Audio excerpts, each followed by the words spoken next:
So we're here with head coach of the Catawba Indians, Tyler Haines. And Tyler, thank you for joining us today, talking about the 2023 season.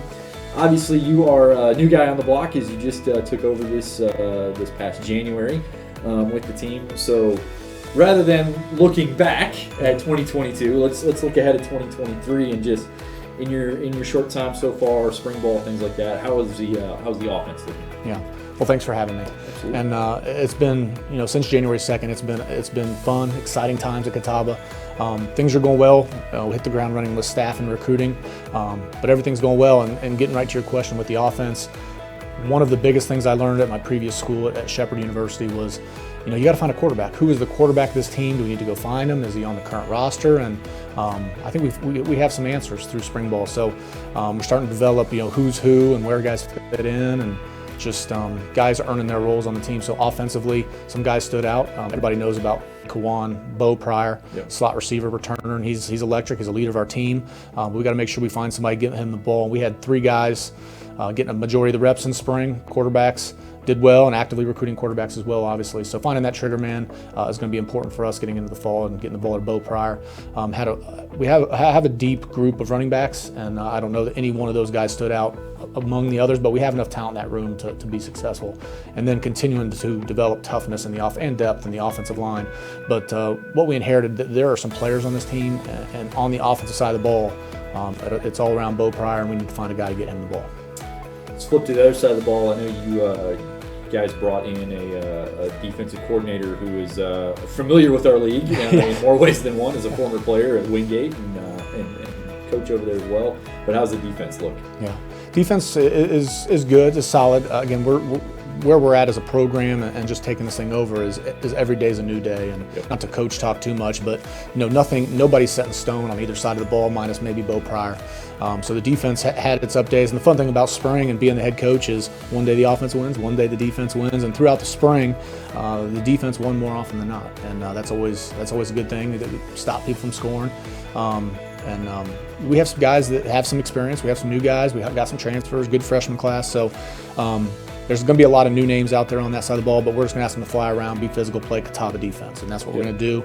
And that's headed up by T. Overman, who is familiar with this league and was a good player in this conference. Our offensive coordinator also played in this league, was very good in this conference from Wingate as well. So not to mention the other enemies of the conference too much, right. but to hire coaches that are familiar with this conference and have success down here is why I hired them. So, So you obviously, a lot of new things, a lot of challenges and stuff, but what do you see as kind of your biggest challenge for the year for this team? Yeah, getting used to winning again and everything. And we always start with classroom. We always start with community service.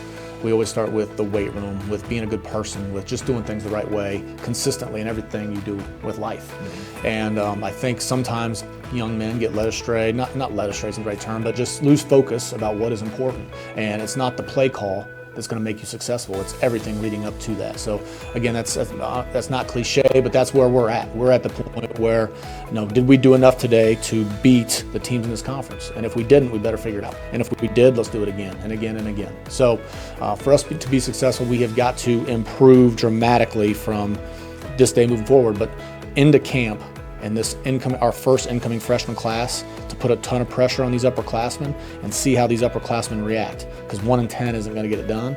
So are we going to change and improve, or are we just going to get passed up? So every day is going to be a growing day for us, especially where we're at as a program, but we're looking forward to it. I like that. That's good. Obviously, you guys have a natural rival game with Lynn Orion. It's kind of probably the one everybody goes to, especially within our league, is our rival. But as you get ready for the year and the season starting, what's the one game you're kind of like, all right, that's a big one, we got to win? Yeah, well, Elizabeth City's our first game. Yep. We're on the road. We were supposed to play a shorter at home, and that game they took a different game. So we were scrambling for an opener. We were talking about going up to Michigan and having to play a team up there just because we were so late. But we got Elizabeth City, and again, where we're at as a program, we're not looking past anybody. Not that we ever would, but we're focused on that first move-in day, that first practice at Elizabeth City, and just speaking to LR real quickly, Mike Jacobs and I go way back, way before where we're currently at right now, and he's a great coach with a great program, and his coordinators, his staff do a great job. So we'll circle that one as well, but every game is a circle game for us. Very last question. I'll leave you here. In order for your team to succeed this season, what's the group you feel that has to make the biggest impact? Quarterback. In this game now, you have to have a guy. Now he doesn't have to throw it a million times, but he's got to be a leader. He's got to be confident. He's got to be the captain of the ship. And when we find that guy, and whether he's on our roster currently or not, we're going to find that out. But we got some good ones on the current roster, and we trust those guys, and we'll see who wins the battle this fall.